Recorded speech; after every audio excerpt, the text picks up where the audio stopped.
Ah, the sounds of elimination. I love it. Let's go.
On your mark, get set. Let's go. I can't do it. We'll do it live. Do it live! I'll write it and we'll do it live! Mister, will you please wake up, wake up, wake up, wake up, wake up?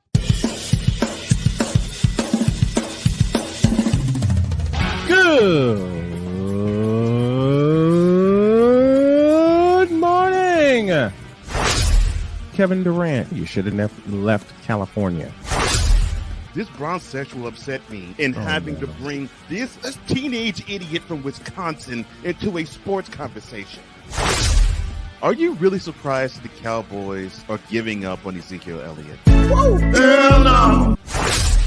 Well, no one cares about baseball. Bitch, are you for real?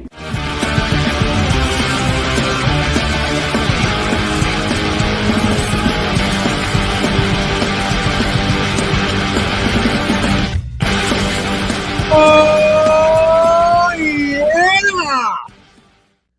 Time to roll! Good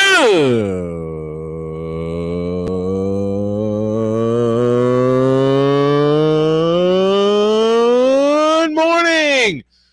Welcome to the Taco Tuesday edition of Snowman in the Morning, live on WLEO 26.7 in Baltimore, on WIRU in Chicago, and of course, our flagship station, SM Sports. How are y'all doing this morning? I'm feeling great. I was going to do a full baseball game last night, but given the start time and it was in the Pacific Northwest, I did 3 innings and I called it a night, and then I went and passed out.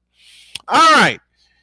Y'all know what happened in Los Angeles last night. We will definitely get to that. We'll get to a whole lot of stuff. Cole Johnson along in just a second, but I want to tell y'all that your favorite sports book, BetUS.com, is back for our 29th year of NBA action. With the industry's biggest sign-up bonus of up to 200%, BetUS offers members the opportunity to cash in on all your favorite sports, including the NBA, NFL, UFC, and MLB. Log on to BETUS.com or call 800-792-3887. That's 800-792-3887. 800-79-BET-US. BetUS.com, where the game begins. And we begin, of course, with the Whip Around presented by Fanatics.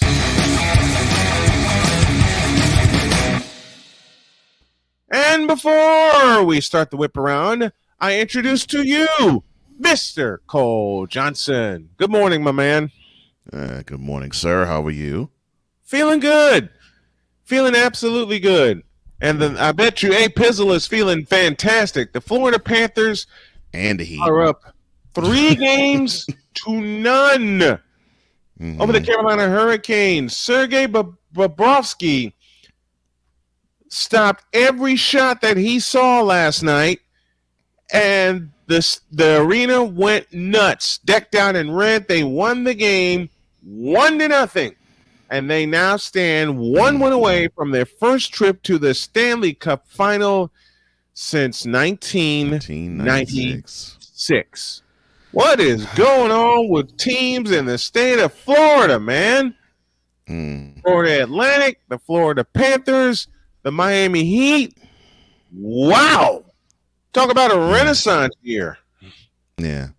And you know, when the Panthers became a franchise down in Florida and they had the early success, like you mentioned, their Stanley Cup Finals trip, people were thinking, okay, well, this hockey thing might be really good. And then all of a sudden, it just went in the whole area. Yeah. And it was to the point where there was actually talk of actually moving them whenever there was, well, a team might be moving to whatever. That was one of the teams that were considering that actually have them move to consider them be somewhere else. But to have this success happen now, it's wonderful for the area. I love it. Congrats to the Panthers. One win from the Stanley Cup final. Congratulations to them. One win from the Stanley Cup. I love it. I absolutely love it. When you see all of the Giants go down, Colorado Avalanche, defending Stanley Cup champion, and you see a team like the Florida Panthers just come out of nowhere, playing some of the best hockey this year, period. And this might make Wise upset, but kudos to the Boston Bruins. I think they gave the Panthers the challenge they needed. I think they gave them the scare, the jolt that they needed. Down 3 games in that series. Yeah. And they didn't lead, if I'm not mistaken, I don't think they led any game unless they won it, obviously. But they were down 2-0, then 3-1, and then in Game 7 they were down 3-2 in the third period. Yes, and they overcame all that. They won it, and then they have been on this roll ever since. Because they've only lost 1 game since. Only 1, and the crazy part about it is the Boston Bruins had a chance to end that series in overtime on a breakaway. And failed to do it. And I think that opened the door for the Panthers. And they didn't just walk through it. They kicked the sumbitch down. They destroyed the door. They kicked the sumbitch down. So Florida Panthers finished the job. They got 2. They play again Wednesday. And I might just have to test my hockey chops. I'll explain more about that as we go along. Glenn Kuiper gone from NBC Sports California. Next!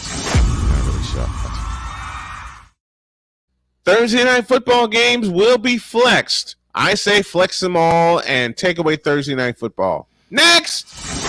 Well, not all of them. They can have opening night and Thanksgiving, but besides those 2 games, yes. If they don't involve the best teams, if they don't involve the best teams, take them away, please, and go back to 2 games on Thanksgiving, 11:30 and 3:30, and then we'll eat our way into a coma. And that's that. I'm with that. As much as I love football, I'm with that actually. Just go back to tradition, will you please, on Thanksgiving? The Lambeau Field Frozen Tundra will be the host for the NFL Draft. But not next year. Yes. 2025. 2025. Mm-hmm. Can we put in a bid to change that to another city? Why? I mean, because the NFL always tries to laud the fact that Green Bay is one of their most treasured franchises and cities and for fandom. Can we change that at the Astrodome? I would love that too. I would love that severely. Yes, I would. Can we just have that at the? We might just be there too for the draft. Yeah, there you go. There you go. I'll stand Green Bay. I'll stand Green Bay if we're there doing the NFL draft. How about that? And we come in and We come in and invade the joint. Well, and next April is headed to Detroit. So, yeah. We Okay. might have to do that one too. And then the immortal words of the late great Keith Jackson will come in there and peel the paint off the joint. Next, Super Bowl 60 is headed to the Bay. It's official. Again, you're going to talk about this again? Oh, oops. Wrong script. Next. The Texas Rangers and Jacob deGrom throws a bullpen session, 32-pitch bullpen session on Monday. And Bruce Bochy said, quote, it went really, really well. He said he feels great and didn't feel anything at all there, close quote. DeGrom threw all fastballs. He will add breaking balls to the mix when he throws his next bullpen on Friday when the Rangers play at Baltimore. And their time at the top of the American League West is slowly coming to an end. And I was asked when the Rangers got out to their really torrid start in April, like about mid-April. They said, "Well, so what do you think about?" And of course, they knew I was an Astros fan, and they saw the Astros go out to a slow start. They said, "So, Rangers are in first place in the AL West. How long you give it?" I said, "I give them probably about maybe a couple of months, and then they'll come back down. They'll come back down. The Astros, they'll. I won't even say they'll catch on fire. They'll just get it together and they'll just become the team that they are, and then they will slowly make their way up the AL West ladder, which that's exactly what's happened. Although the Rangers still have the AL West lead, it is exactly what I thought. It's like, okay, they had a torrid start, but they're going to come back down to earth. And it's a 1-game lead in the West. When the Astros take control of that division, they're going to run away. Yeah. They're going to run away. Yeah. And I would say probably I'd say probably between mid-June and Juneteenth, which is January 15th to the 19th. I think that's when the Astros will take over. And they're going to run away. Because we talked about it before, and yes, we talk baseball here on this program. We talked about it. How dare we? How dare we? Wait! Hold up. There it is. Black man talking baseball. How dare we do such a blasphemous thing? We're black, right? How dare we? Oh, my bad. And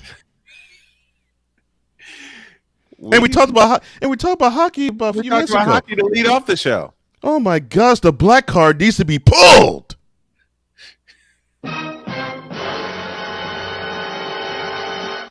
Idiots. Flat out idiots. When the Astros take over the National League, the American League West, it's over. Yeah. Wait, this is exactly, Victor. Wait, this is the first time I'm hearing this. What did I miss?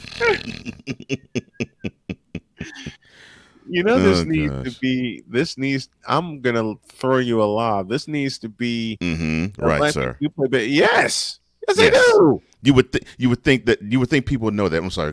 Your question, sir. You would think. You would think people would understand that baseball is a sport. Thank you, Jay Spivey. You would think people would understand that.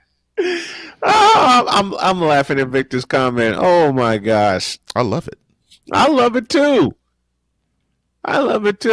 Oh gosh. Jim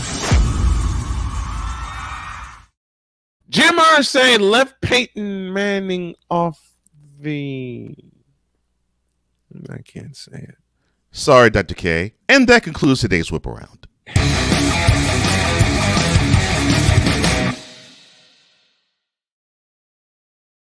You know, she was seething at that news. I highlighted it because I wanted. Unfortunately, I did want your honey, and many who do follow the coast realize how absolutely brain dead your owner is. I can't speak what she said when she read that, but I'm Just sure know you can't. wasn't happy. I'm sure you can't. How can you leave Peyton Manning off your all-time NFL list? Really? Really? I What mean, the? to me, the bet. Well, to me, I would, you in Colts history, I'd say it's probably your second best quarterback ever. I would say, Johnny Unitas is the best Johnny that they've Unitas. ever had. Mhm. But after him, you mean to tell me you can't slot Peyton Manning anywhere close to 2, 3, 4, or 5? Just on just in the franchise alone.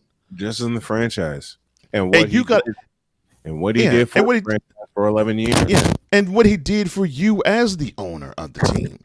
And there isn't a question. That's the best player you've ever drafted, ever paid a check to, And they gave him the keys. ever guided in the Gave him the history keys of your immediately. team being in the history of you owning the team.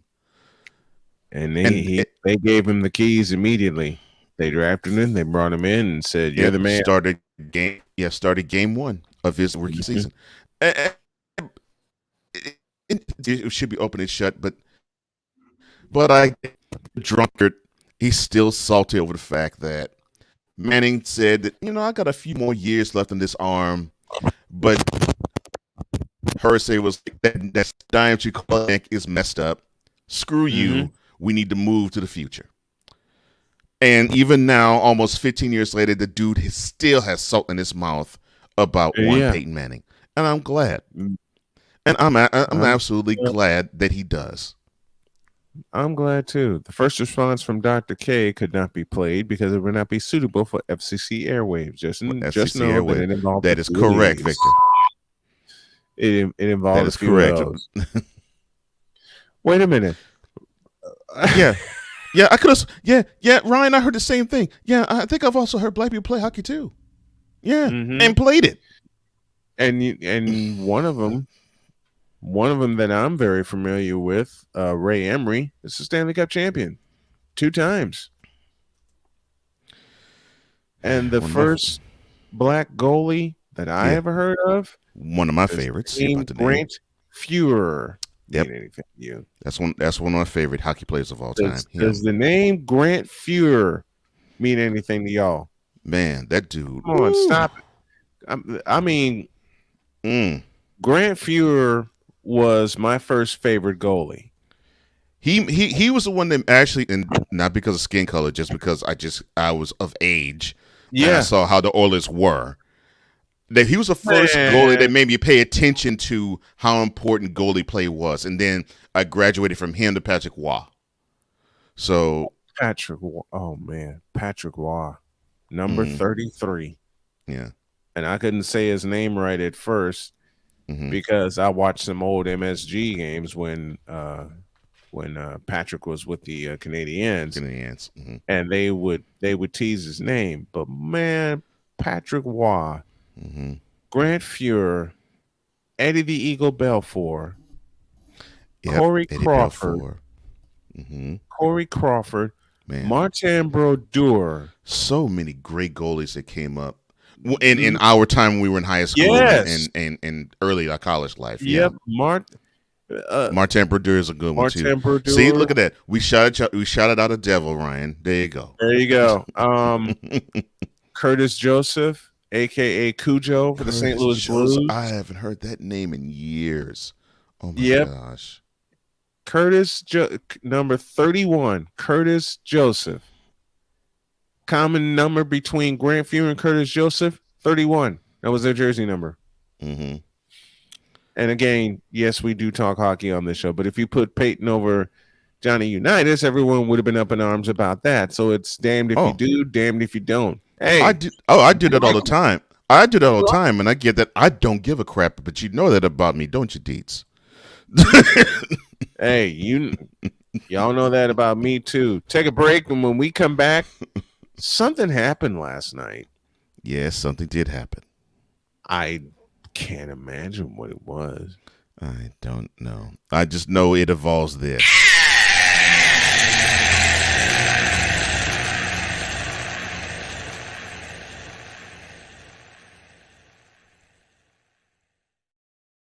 Game 4 of the Western Conference Finals of the NBA style will be on tap after the break. This is Snowman in the Morning with Cole Johnson. Back in the flash. This is Snowman in the Morning.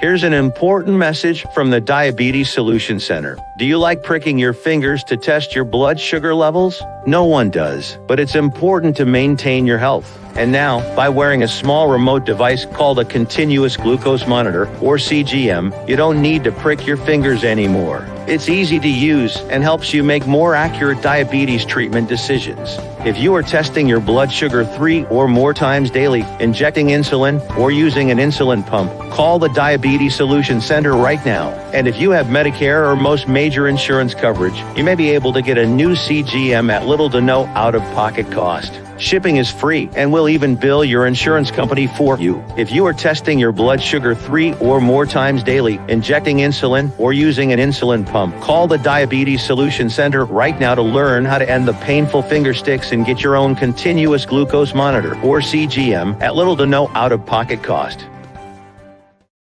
That's why we here on this platform. Marriage, a loving splendor, a daily grind. Such is the case when Damien and Jamie get together and chop it up, for marriage is real. Let's just lay it all out here. Let's just be real with it. Join this wonderful couple who keeps it real and always in love. BS3 Network proudly presents Marriage is Real, where love is the only thing that matters. Live every Tuesday at 8:30 Central.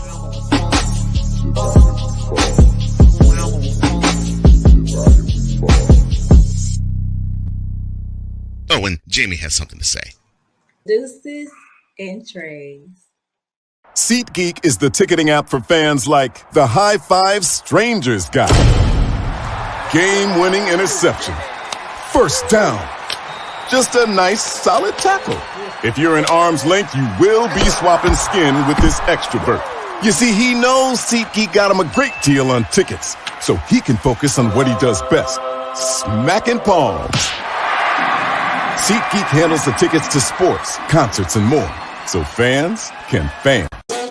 The original Think drink is back.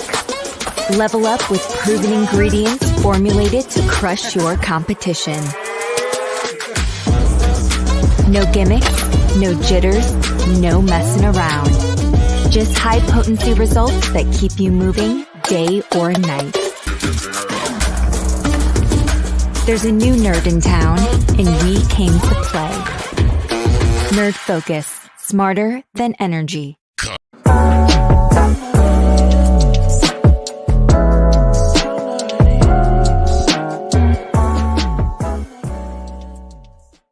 Everything Boston. New Kids on the Block, New Edition, and I love New Edition. Can't stand the rain. New Edition. Ben Affleck, Matt Damon, Big Papi David Ortiz, definitely Pedro Martinez. The Bruins, them, the Celtics, Patriots somewhat, but Giants handled them. So, but still a big them. The Boston PD for that Boston Marathon. But I'm sorry, New Edition, I do love you guys. But yeah. Except for Johnny Gill. Yeah, Johnny Gill is from DC, so not you, Johnny Gill, not you. The other 5 kids that from I'm sorry. They're not kids. They can't help where they come from. But them for being from Boston. Now, how will Wise react when the Celtics take their 4th L this week? Tune in next week, but there is an episode that will debut today. That's right, on the Coleman Media Incorporated and the Real Wise TV channels, or YouTube channels. And if you can't wait till Thursday, catch the television replay every Thursday, 5 p.m. Eastern, 4 p.m. Central, on the BS3 Network via Roku TV. And we thank you and the Snowman Multimedia family for their support. I swear I thought you were going to fall out your chair. Oh, gosh. All right. And the thing is, he We did not talk anything. No. Boston, nothing No. Red Sox, nothing Bruins, nothing Celtics, nothing Patriots, nothing on the show. And then at the end, after his Thought from the Throne portion, he does that.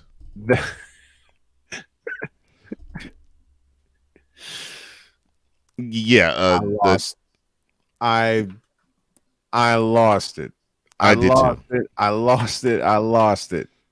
I mean, you can't make that up. No, you can't. Wise is oh no! Foul Players Radio. I am glad you're on board. Thank you for being part of fam.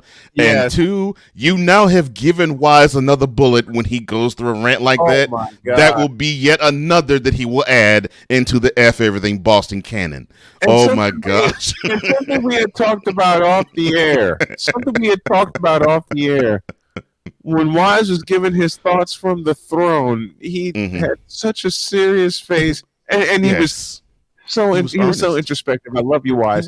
He was, talking about his wife and getting away, spending time spending time with your family, paying homage to his mom.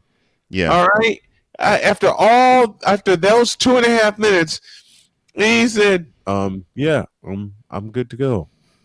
And yes, I didn't do it right. Hold up, let me do it right. He goes, he looks at the camera, and yes, Boston. And the look on your face. But my thought went up. You caught my producer look. Because my thought was, all right, that was I was just feeling. I was like, man, that really was nice. Right. That was really a nice wisdom moment. And then he hits me right between the eyes with the F Boston. I'm like, and then has the nerve to say peace after F Boston. I'm like, I can't even. With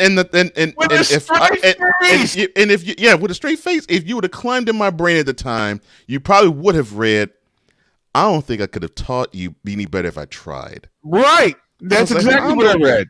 That's exactly what I read. I was like, how in the world could you deadpan this and then you backdoor with the piece after you come up with some wisdom that came before it? And I'm like, doggone it. Folks, that was your Saturday triple play. Oh my gosh. Wow. He's introspective. Deadpan face saying F Boston. And peace at the end of it. Yeah, and then after that, y'all created a monster. Yeah, and I'm so glad to have it as a part of my programming. Yeah, I'm glad. Seriously, I'm being serious when I say this, man. I'm glad that. Thank you, sir, for introducing me to Wise. I'm so glad that you are so welcome. I'm so glad I found a brother, and man, I can't say how much fun I have. Y'all are sleeping nuts, in planning, recording, and producing this show. I mean, gosh, wow. And folks, all I gotta say is, imagine if this show was live. And we came very close. We came very close to having a live episode, but I decided against it for now. Yeah, keywords for now. For now. Oh my gosh. Well, Chris Dietz, half of your prediction has come true. Yes, it did. The Denver Nuggets punched the Lakers in the mouth. And they told the Lakers... You're fired!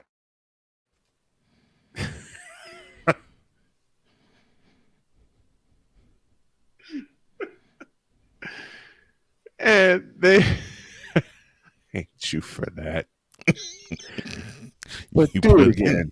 Do it again. But you put it in here. But the Lakers, after 4 scintillating games in the Western Conference Finals, said to the Los Angeles Lakers, to the tune of 113-111. Oh and my God! I told him, "You're out.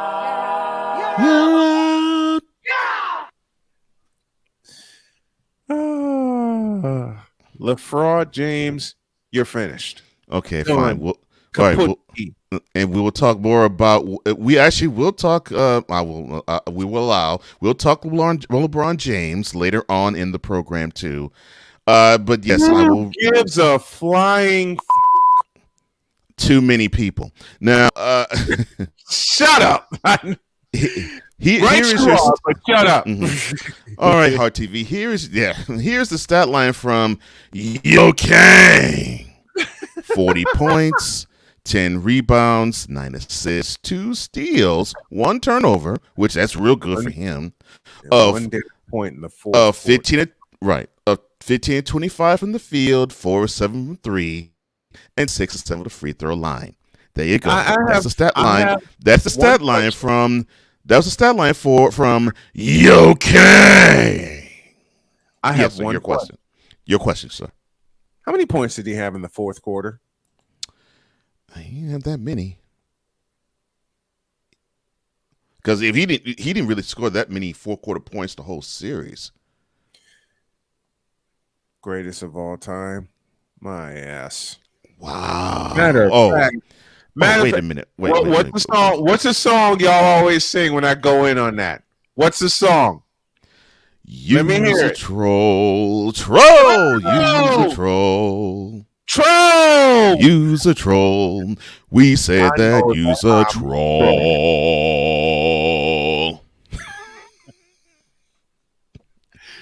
Because he came up.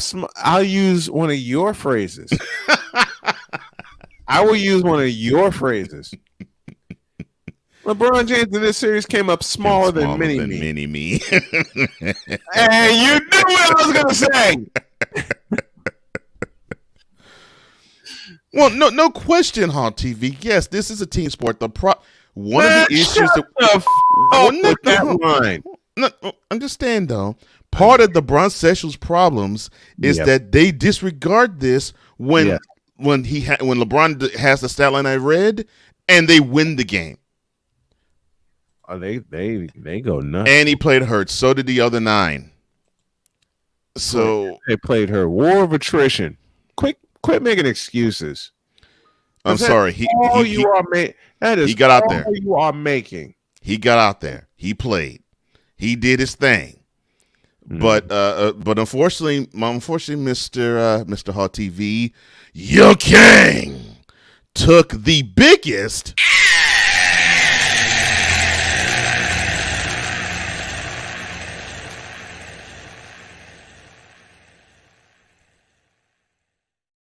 You did that wrong. Along with the rest of his team, for the 2023 season, I did that wrong, sir. You did that wrong. Okay, so how should it be done? LeBron James took a spectacular, stanktacular, big fat ass.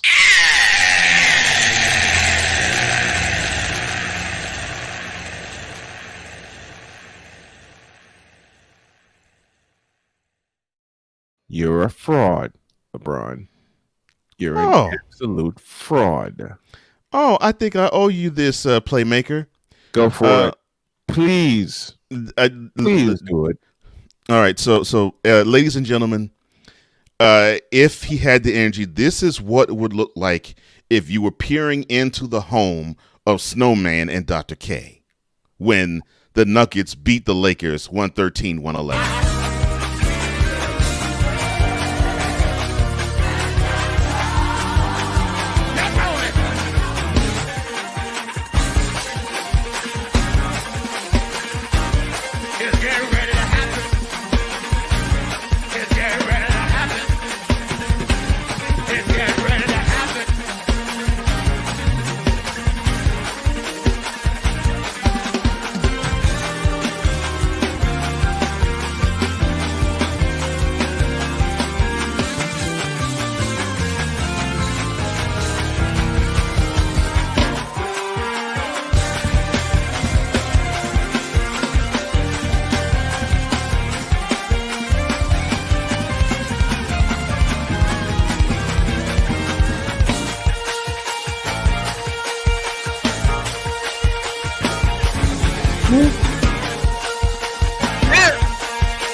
In the words of one of our favorite broadcasters, you were looking live at when the Nuggets beat the Lakers 113-111 to claim the 2023 Western Conference Championship from the home of Brian Snow.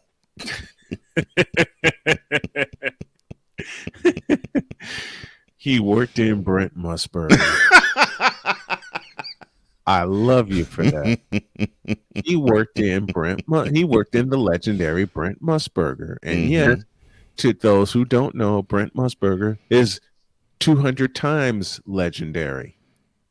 I mean, hell, how many times have we said you are looking live? How many, for those of you who have caught my play-by-play cast, how many times have I said you are looking live? And here we go. Take it. The exit of the Lakers from the playoffs is brought to you by Bum Leg Orthopedics. The only thing keeping Anthony Davis intact. Oh, my leg, oh, my leg, oh, my leg, oh, my leg.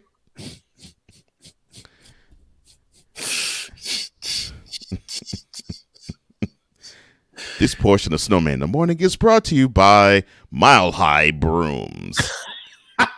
Only the best when sweeping bums out the building. Only Mile High Brooms. Proud of meeting Serbia. That's going to that's going to get visualized. I have this distinct feeling that all these ads that you see are going to get visualized. Oh my gosh. If I find Anthony Davis hopping video, I probably would. Let me try and find that. If I find it, you got to visualize it. Okay, fine. If you find it, I'll visualize it. But already the Fanatic Feedback Zone is dropping some bad lines right there. Here we go. Read it. I have the most important stat line.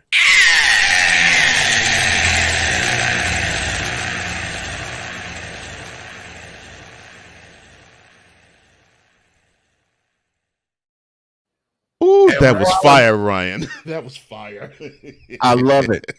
And while I'm thinking about it, my thoughts on the fraud are as follows. Trays.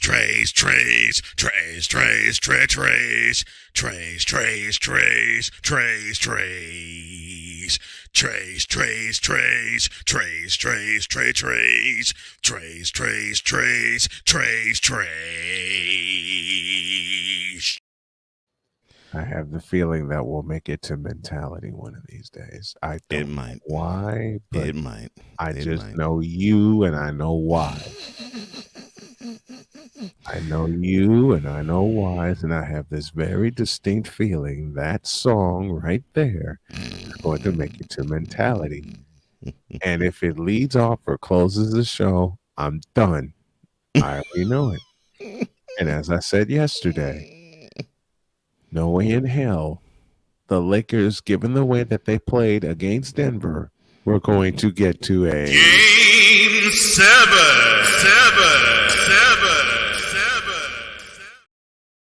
Whoa. Hold on. I also said, Bitch, please. How many? Thank you, Hall TV, for not being amongst these clowns. Yes. How many posts did you see Lakers in 7? Almost ever since the end of Game 3, and you would see these posts saying, "Well, the Lakers are going to make history, and my king is going to do something nobody's ever done. He's going to take the team, come back from 3 games to none, and beat the Nuggets. Lakers in 7. What happened to Lakers in 5? What happened to Lakers in 5? Mm-hmm. And then it was Lakers at 5. Then after game 2, they were like, oh, I'm sorry, Lakers at 6, and I bet my house on it. Mm-hmm. Well, sir, to the sir that bet your house on it, do you still have your house now? Lakers, Darvin Ham, and especially LeFraud James, remember this. You know your damn role and shut your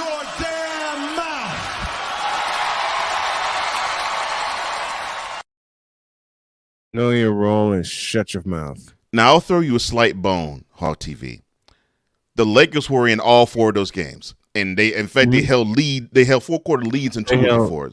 Yeah, games 2 and 4. Mm-hmm. 2 and So 4. yeah, so it isn't as if we could say, well, the Nuggets clowned the Lakers. It's more along the lines of, this is what we have been saying about the Lakers all year long. It just took a month for it to actually materialize. Mm-hmm. That team at its elite level is just too old. And you saw with a team that was younger, that was hungrier, and that was deeper. Mm-hmm. They can hang with a team like the Nuggets for the first 3 quarters, but that fourth quarter they couldn't hang. And you saw that all 4 games in that series. And that really, to me, that was the series. The 4 fourth quarters that you saw, those 48 minutes, that was the series. And LeBron, and those 48 minutes, the Nuggets proved they were the better team than the Lakers. And the Nuggets, and I'll give this to Hawk TV. He says this: the Nuggets didn't play scared. No, they didn't. Every time the Lakers had a lead, be it in Denver or in Los Angeles, the Nuggets but give me this board. The Nuggets were like, a whole lot of you, we're still going to win. Yeah. But with that being said, man, look, Hall TV, you should be proud of LeBron. You should be proud of him.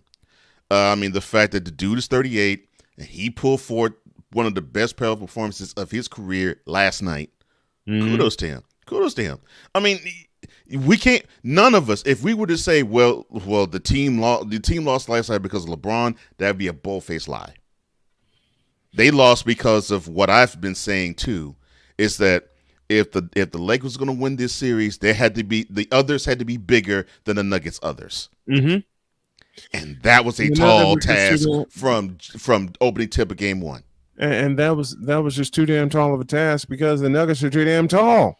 Yeah, and that's another thing. Nuggets are too big, they were too strong, and they were too tall. I mean, Davis had to deal with Jokic, and Hachimura had to deal with Jokic. That was at least 2 big men that you had to commit to him. And oh, by the way, yes, I know you all were talking about Mo Bamba, who was injured ever since the Grizzlies series. Mm-hmm. If he would have come back, things might have been different. Things would have been different from the standpoint of you would have an extra body, you'd have 6 more fouls to waste, but the end result was going to be the same. Yeah. And the other thing about this, I'll tell you one stat where the Lakers got absolutely murdered in this series. Offensive rebounds. Oh, reboundings. They got destroyed. And offensive rebound for sure, yeah. They got destroyed on the boards. Destroyed. Because the Lakers were just bigger and they were tougher, and the Nuggets were just bigger, they were just tougher, they were stronger, and they beat the Lakers up on the boards. Period. The same way the Lakers beat the Warriors on the boards, because the Warriors got killed. Yeah, okay, they got slaughtered on the boards. The Warriors got killed on the boards. The same way what they did, what the Lakers did to the Warriors on the boards is what Denver did to the Lakers on the boards. Mm-hmm. They destroyed them on the boards, and that's one of the most fundamental things. And you can't teach teach 7'2", 260. You can't teach 7'2", 285. You can't teach 6'9", 235. Aaron Gordon. You can't teach what Jamal Murray gave the Nuggets in Game 3. Oh God! All right. Jamal Murray nearly stole the Western Conference MVP from Jokic, and it rightfully went to Nikola Jokic because it did. So many. Oh man. Yeah, he made history in the series.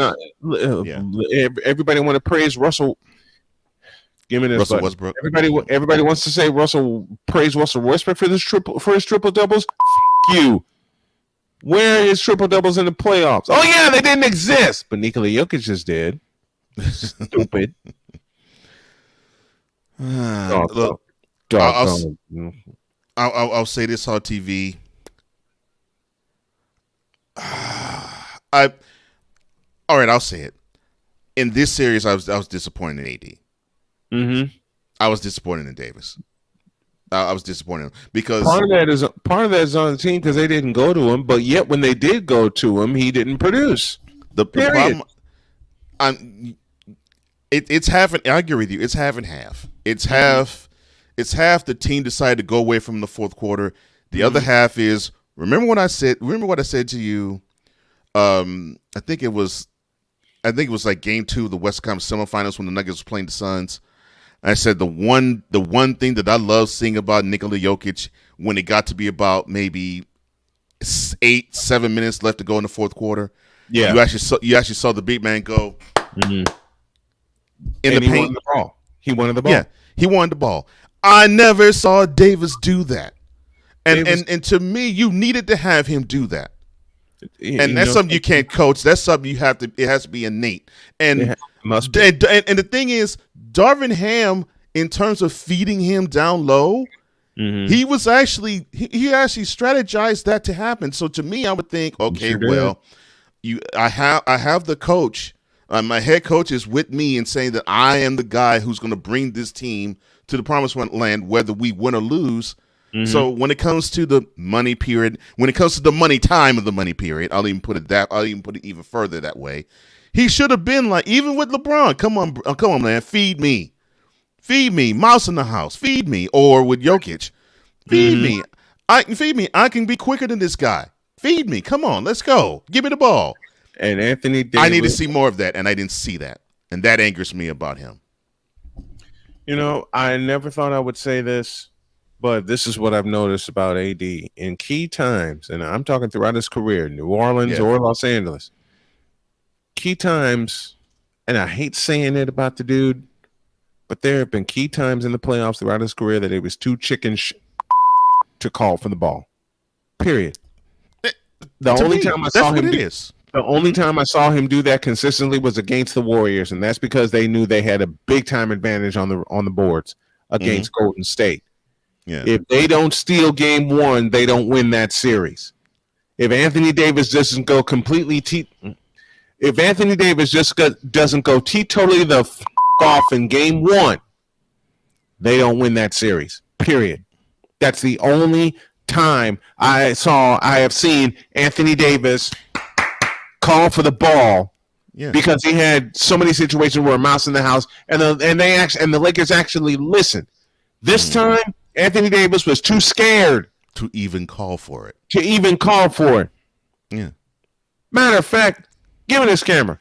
Anthony Davis was too scared to call for the ball when he needed to call for the ball, especially last night in situations where he had Jamal Murray against him. There. I said it.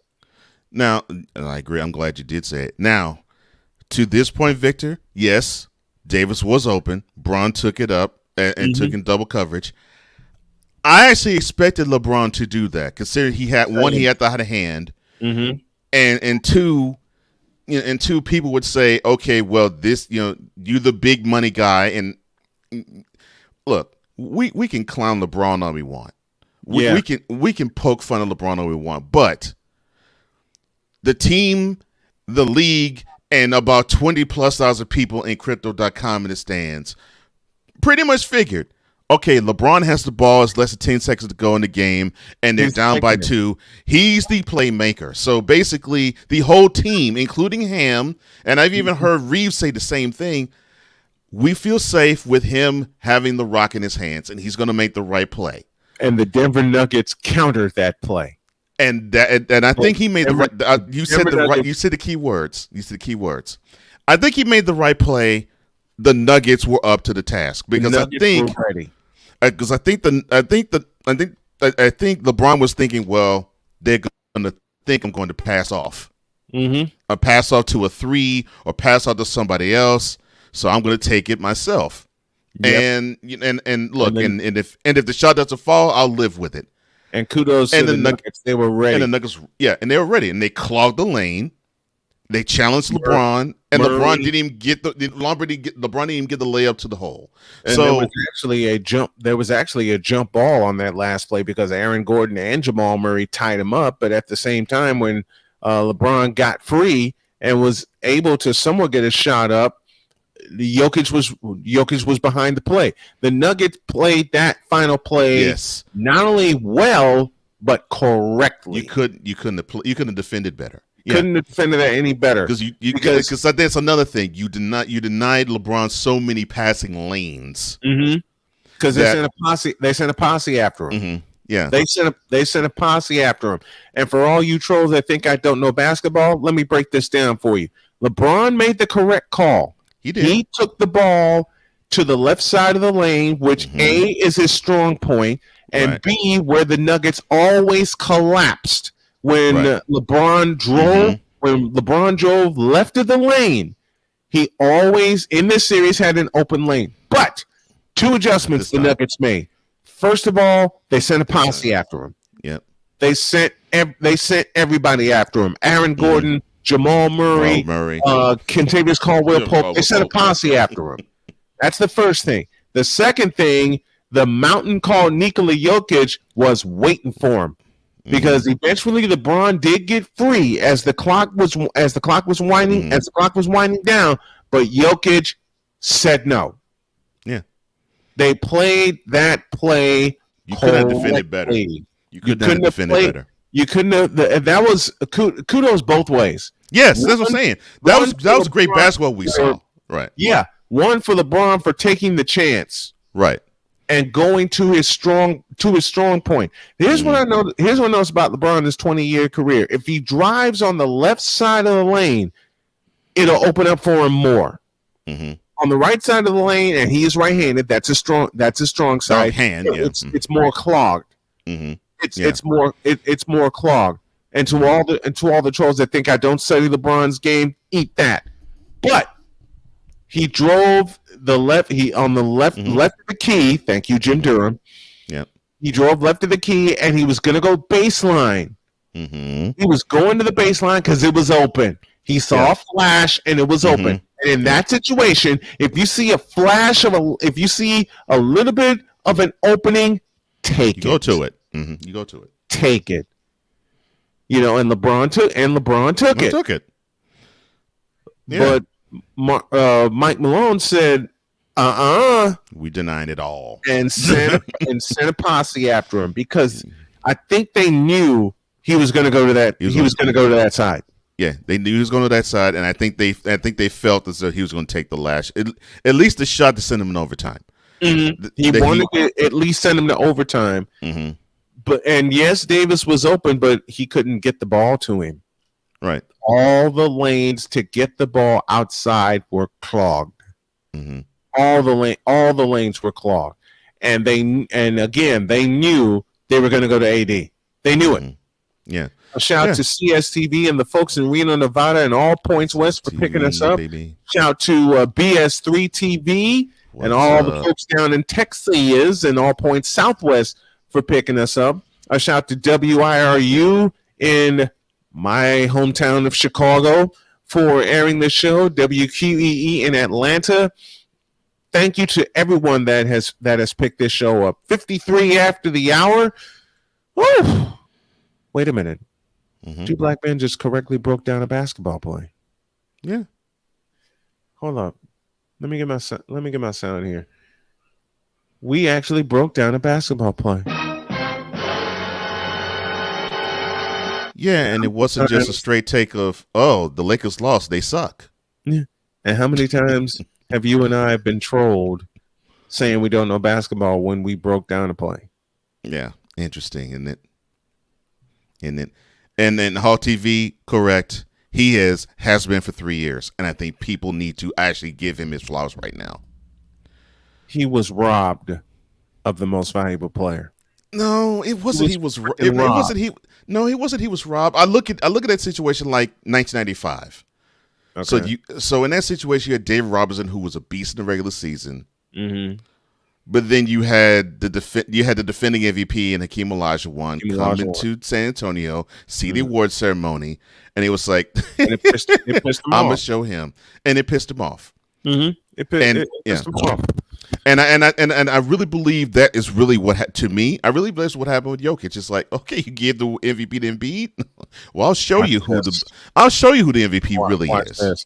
Yeah. 1997, same thing. And he just went off and just went MVP. He went triple double crazy. Yes, 97. Another example. Malone got the MVP. Jordan was like, okay, fine.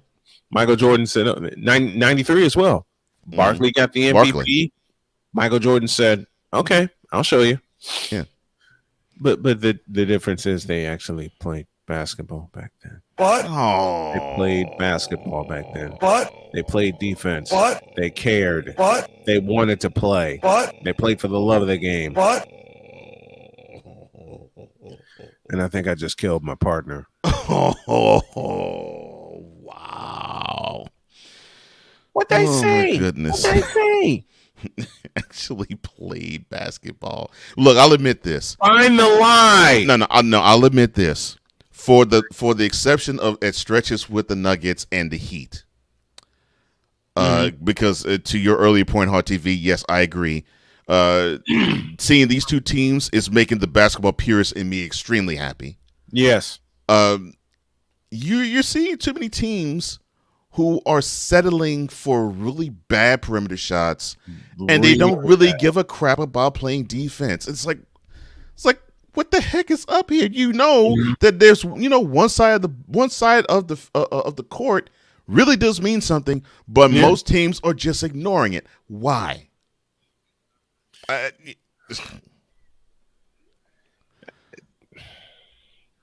To what happened last night? Hey, Lakers, take this.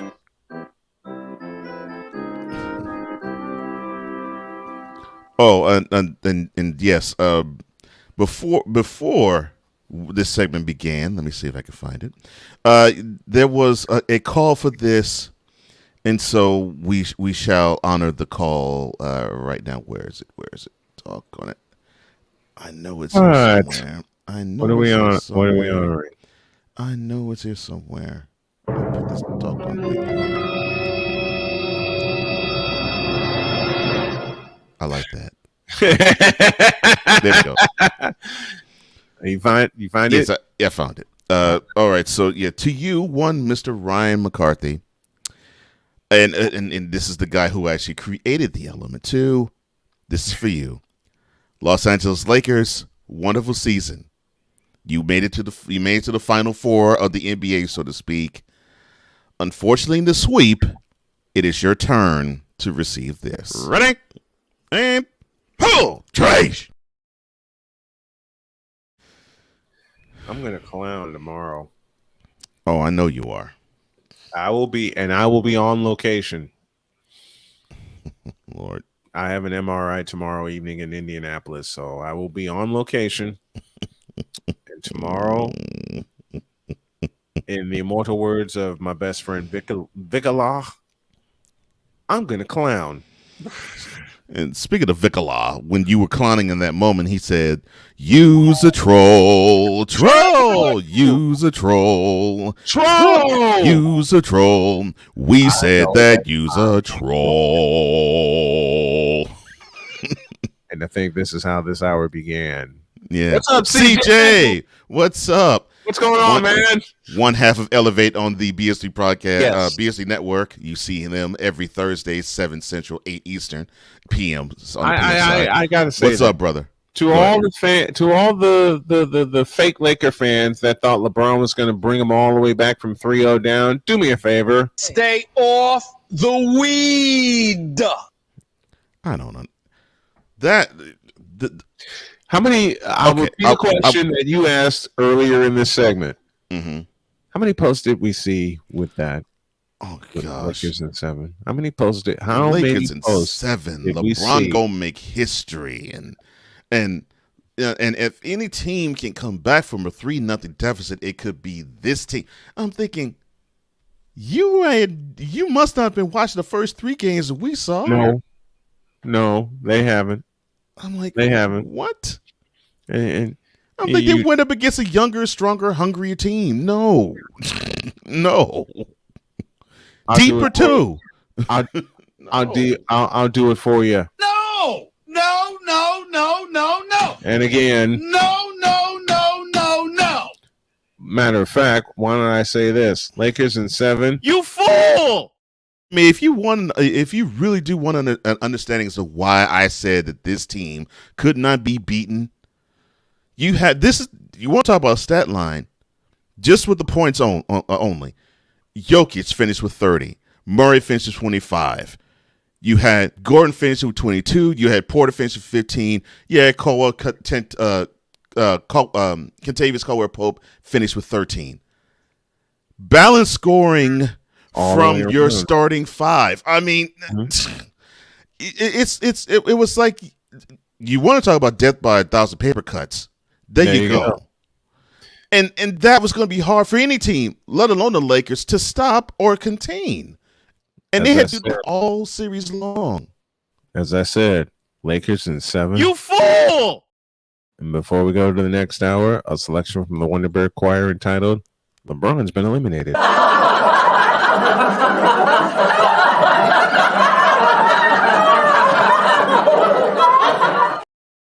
There's more on this evisceration because hour 2 starts right now.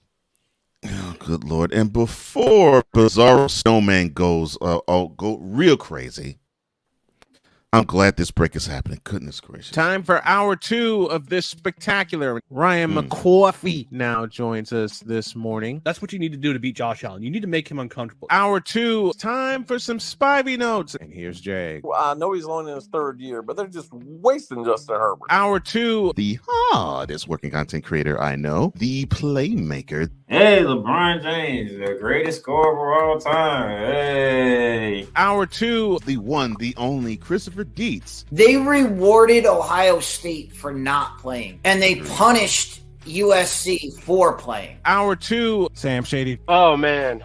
It's been a roller coaster ride if you were a Philadelphia Stars fan. Hour 2, that's Big Ben, the man in charge of the BS3 network. And if I see Kurt 2 Chainz Cousins out. Hour 2, Chris Bay's joining us. Oh my God! Oh, this game! Oh, way to go, Sammy! Hour 2, was El Jefe. Oh man, I thought I missed it. What in the all types of blue hell? Time for hour 2 of this spectacular, and it starts right now.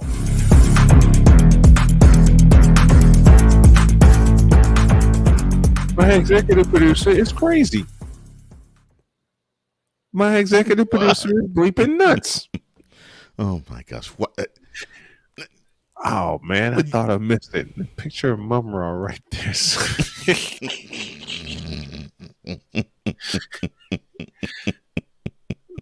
I figured that would take care of 2 birds with 1 stone. I know. And shucks, you could have made it 3 considering where that line came from. Yes, or what particular episode that line came from. Mm-hmm. Oh my goodness! the way Wise just turned around and, oh man, I thought I missed it. And then you put it in this intro. I was like, how could I honor Wise and the Mumra skit and Mumra bit? Yes. Oh, this is perfect. I mean, Mumra had fully transformed, and then you... That's exactly why I did that. I was like, this would be Uncle Foot fully transformed in the Mumra. Gosh. Oh gosh! You got it. That's exactly why I did that. Oh man, I thought I missed it. And then you cut, and then bass. What in the all types of blue hair? And you put the word. I'm gonna borrow that video clip right there. Like, what in the all types of blue hair?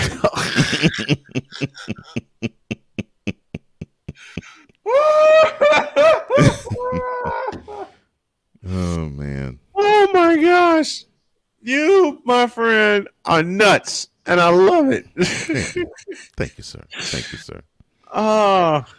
And if I see Kurt 2 Chainz Cousins, Ben was off the chain. Ben was off the chain with that one. Kurt 2 Chainz Cousins. I was like, okay, now all right, so I gotta find the picture with Kurt that had the chains on his neck. Then I had to find 2 chains. I was like, okay, let me link it. Oh my gosh. Oh my heavens. And the perfect clip. And if I see Kurt 2 Chainz cousin.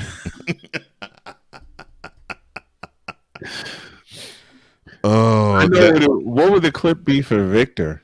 I know what the clip would be. What you mean he not the best? It's probably that. It's probably that, or everybody else calling him Vicala. Or your alter ego Vicala. Oh my gosh! You know we got a second clip for Wise now.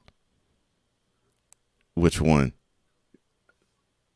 We got a second clip for Wise now that somehow we got to work in, and I don't know how, but somehow we got to work this in. The following is a public service announcement from Wise El Jefe, Boston. This has been a public service announcement from Wise El Jefe. I'm Ryan McCarthy, and I approve this message. I saved your trouble, Ryan. You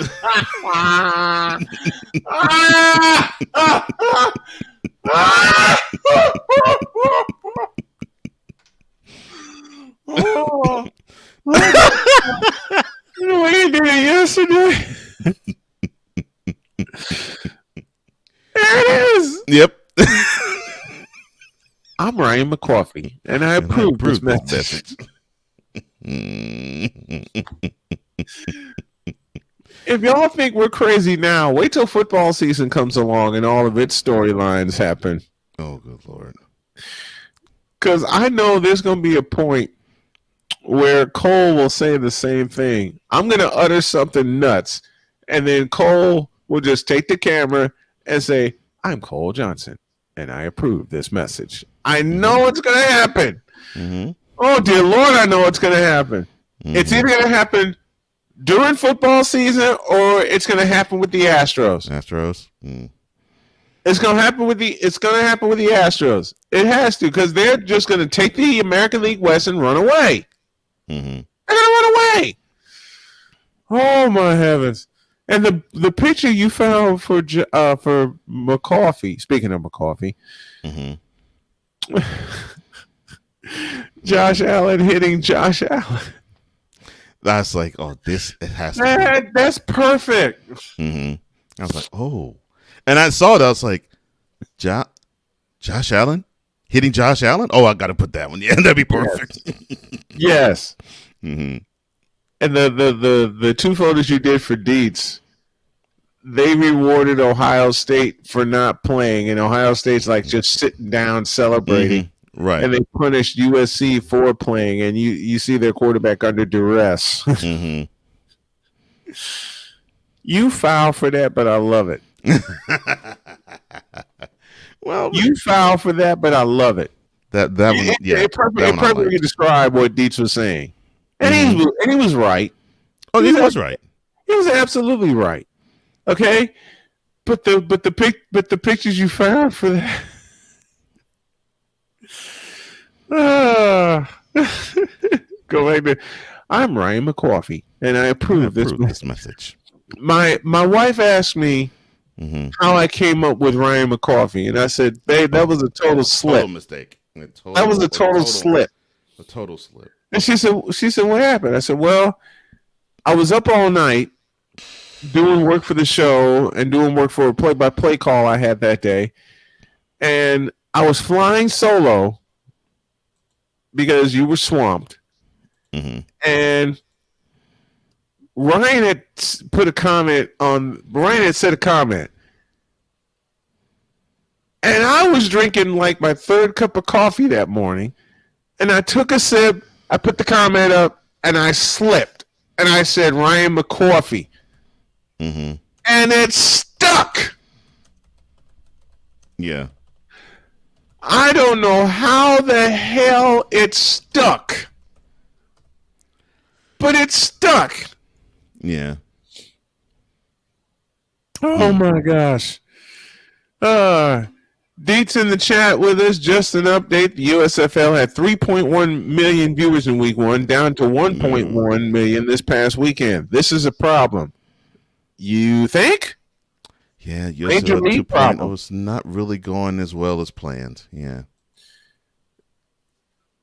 And they're getting all their money from advertising. Mm-hmm. They're getting all their money from advertising.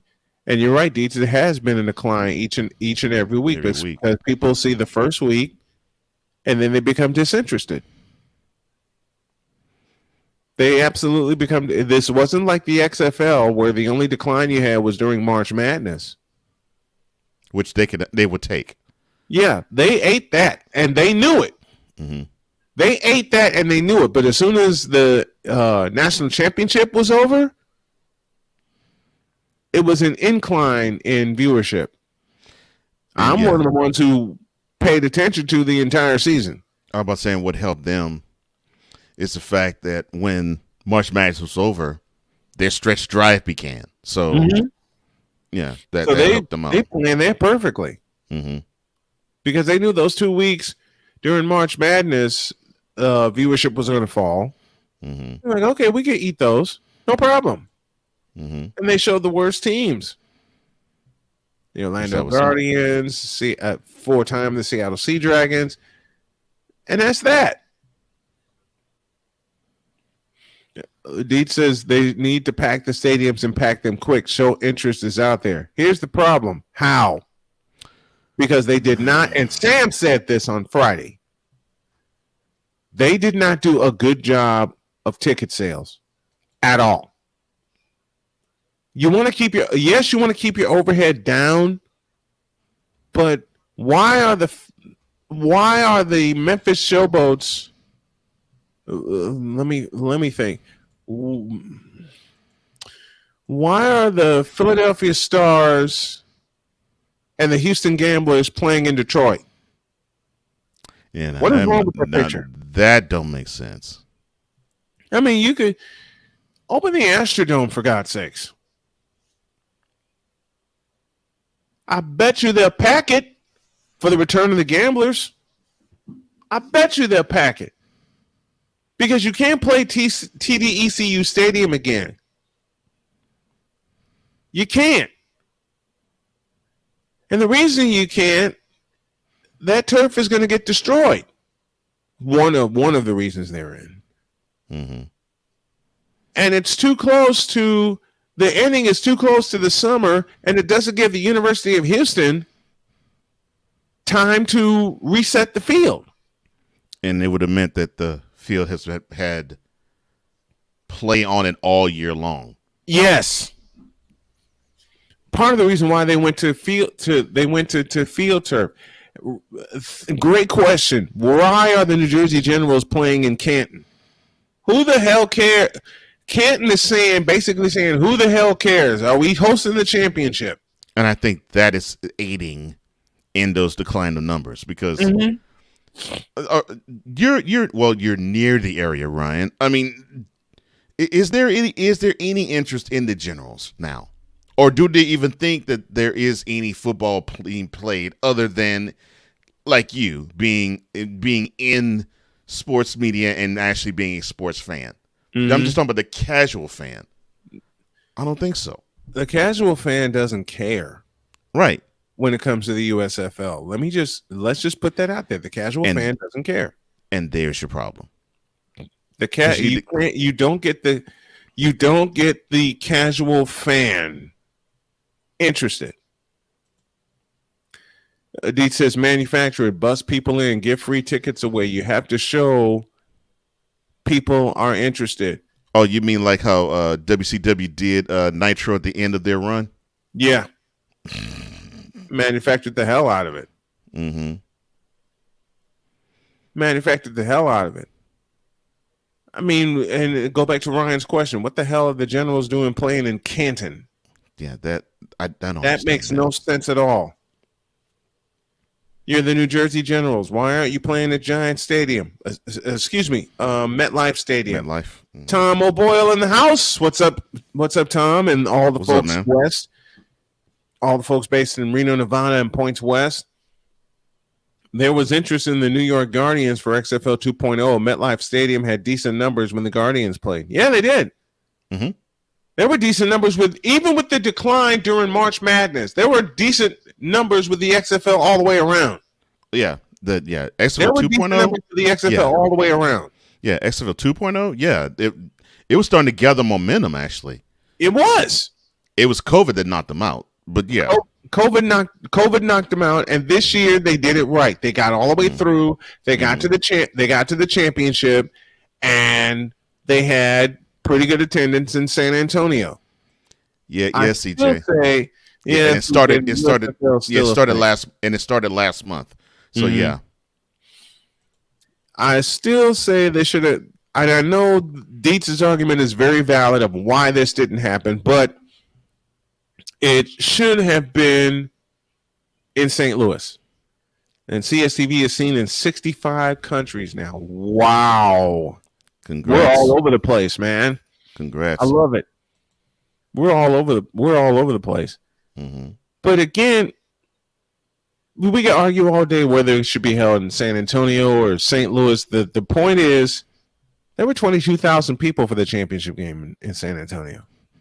No, I think in the future they probably will say, "Yeah, maybe we should go to St. Louis," because the fandom is there.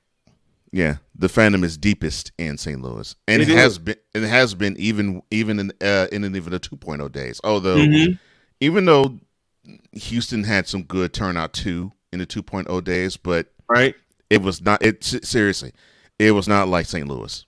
Mm-hmm. Yeah, CJ says, the XFL is relatively great. In my opinion, the NFL actually gets some good talent from XFL, which they did in the 2.0 days. To your point, CJ. He said those players just seem really hungry, and they are. And I think that also aids in wanting to play for one league versus another. When you have one league thinking, okay, this might be my audition tape to get to the big leagues. Right. And the other, you're thinking, well, I'm just getting football in, and on top of it, our season ends right before NFL's training camp starts. Perfect transition. Yeah.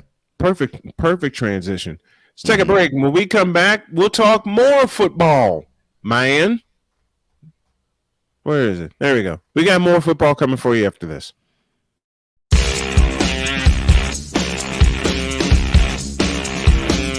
This is Snowman in the morning. I'm in another lane. I'm a different breed. I'm everything you can never be. I'm next level. Next level. Thursday nights are wrestling night on CSTV. Tune in every Thursday night at 7 p.m. Pacific to see all the amazing Next Level Pro Wrestling stars on Thursday Night Throwdown on CSTVNow.com and the CSTV app on your Roku device. Quinn. Moment of clarity. I haven't watched BET in years. KP. Drake needs to come back with another triple platinum album. E Digger. And then you have Ray J. Like, I can't stand that River Cricket. The Guru. Okay, the level of crack she's smoking, I don't want it. BS3 Network proudly presents the Knucklehead Chronicles podcast, where from card tips to hot topics to meep of the week, anything goes. Live every Sunday at 2:30 p.m. Central.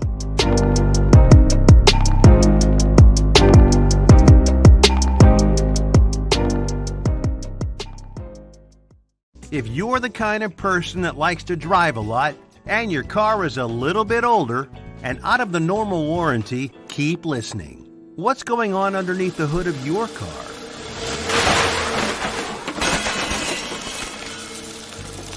If your car is out of warranty, you're at risk of expensive repair bills. Now, for a couple of dollars a day, you can get an extended protection plan for your car. Hey, you love your car, so why not give it a little extra care? And make sure if something goes wrong, your bank account is safe.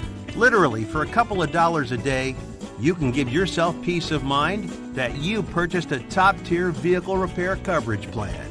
Call the Auto Protection Network right now and ask how you could save an additional $500 on your policy. Call 877-845-0463. Call now. Do you use Viagra or Cialis? What if we can promise you the same results for less than $3 a pill? We'll do the math for you. You'll save more than $16 a pill for the same results. Want more? We'll give you 40 blue pills or 40 yellow pills for $99 and add 4 more pills free. You save more than $500. Stop overpaying for Viagra. Ordering is fast and easy with your pills delivered to your door in a non-marked package. Call now.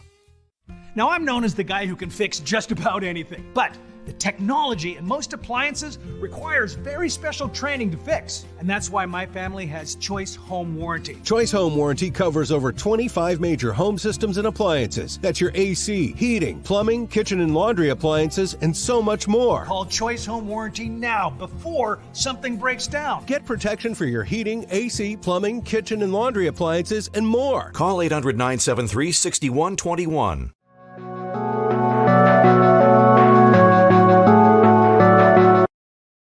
I want to do a TED Talk, but I don't have anything to talk about yet. I'm getting there. Life is for the living. We're not here that long. You can learn anything you want to learn without any money spent. What do I really enjoy? What do I really want out of life? I am your host, W-I-Z-E. Are you in a life-holding pattern? Well, this is for you. Welcome to the Stuck in My Mind podcast.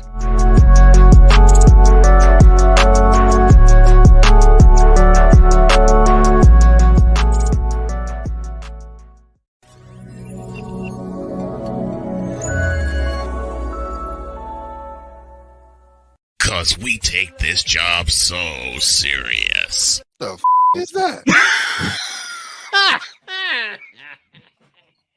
Sorry, pardon me. My apologies. What in the all types of blue hell? This is Snowman in the Morning with Cole Johnson. It most certainly is. And we keep going with Cole Johnson and the folks in the Fanatics Feedback Zone. Feedback Zone presented by Fanatics. Go to snowmanmultimediasports.com/fanatics. Support your team, support your favorite player. Now, I have a question for you, sir. Okay. How bad are the Texans going to be this year? I'm sorry. Did I say?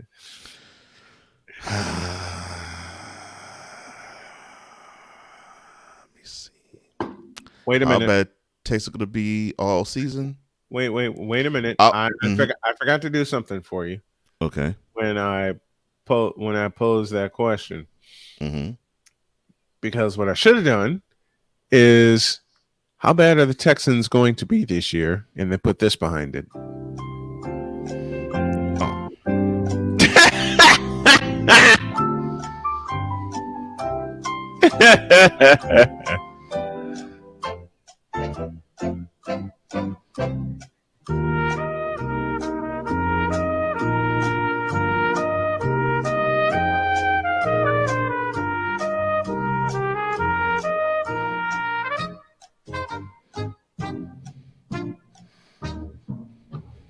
Time's up.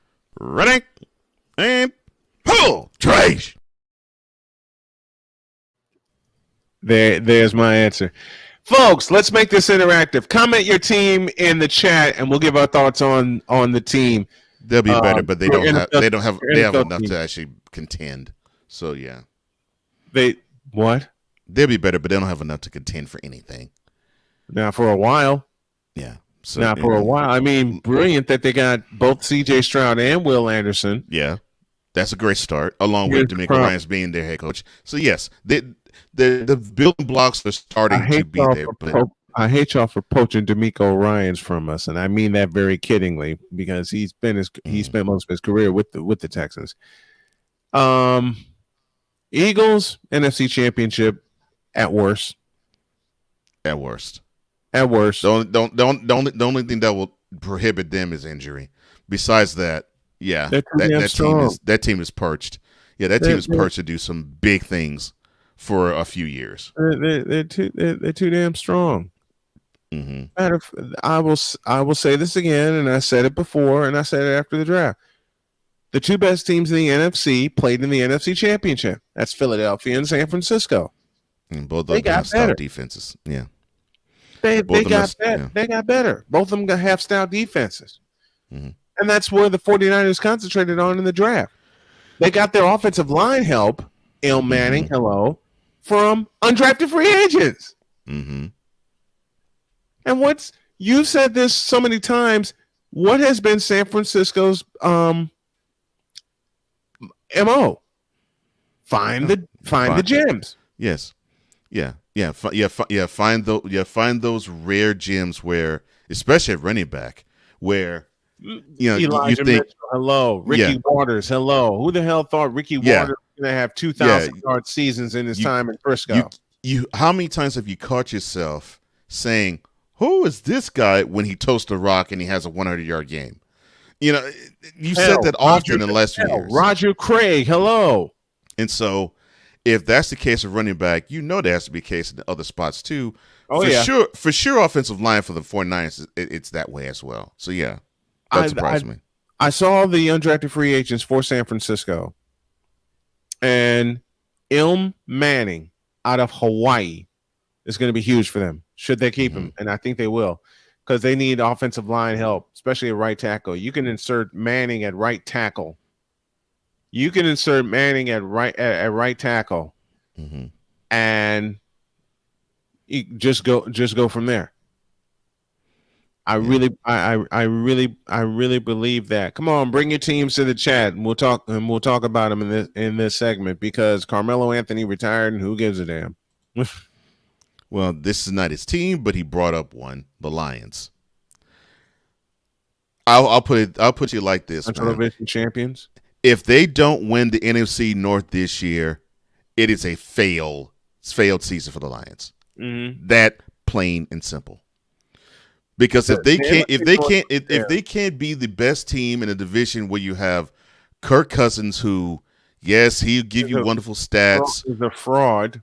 Yeah, he'll give you wonderful. Kirk Cousins is a fraud. Yes, he'll give you wonderful stats, but in the last 2 years, they have been outscored as a team. And the Bears, who they're still trying to lick their wounds with Justin Fields being the QB, They're trying to find out who the hell they are. Behind 5 300-pound mannequins, and defensively, they really don't know what they want to be and who they are. Right. And the Packers, who now have waved bye-bye to their second Hall of Fame QB in their in the last 30 years, and they're riding Jordan Love to where I have no idea. Right. They're the most established team, definitely offensively. Their issue is defense. They couldn't stop a cold if they tried. No, they couldn't. And they had to improve there. Now, if they made the moves to do that there, then they should run away with the NFC North. And not even be close. Quick programming note: the Brian Snow Show returns today at 2 p.m. and on Thursday, I will welcome Justin Canton as we'll talk wrestling and Thursday Night Throwdown. That'll be this Thursday afternoon on the Brian Snow Show. Justin Canton will join me at 2:30 Eastern Time. AFC South is winnable. The Jags are young. The Colts don't have a quarterback. No lie to be found. Titans' best player doesn't want to be there, Derrick Henry. Houston can win this division if things break right. We've seen it before, but that division belongs. Listen, I'm going to say this out loud. The division belongs to Jacksonville. It's theirs to lose. Yes, it belongs to Jaguars. They are the best team in the AFC South right now. And yes, if things were to break right, could the Texans possibly win the AFC South? Yeah, but more than likely. No. But I'll say this: things broke right for them last year for that to happen. And guess what? Guess how many of these they took?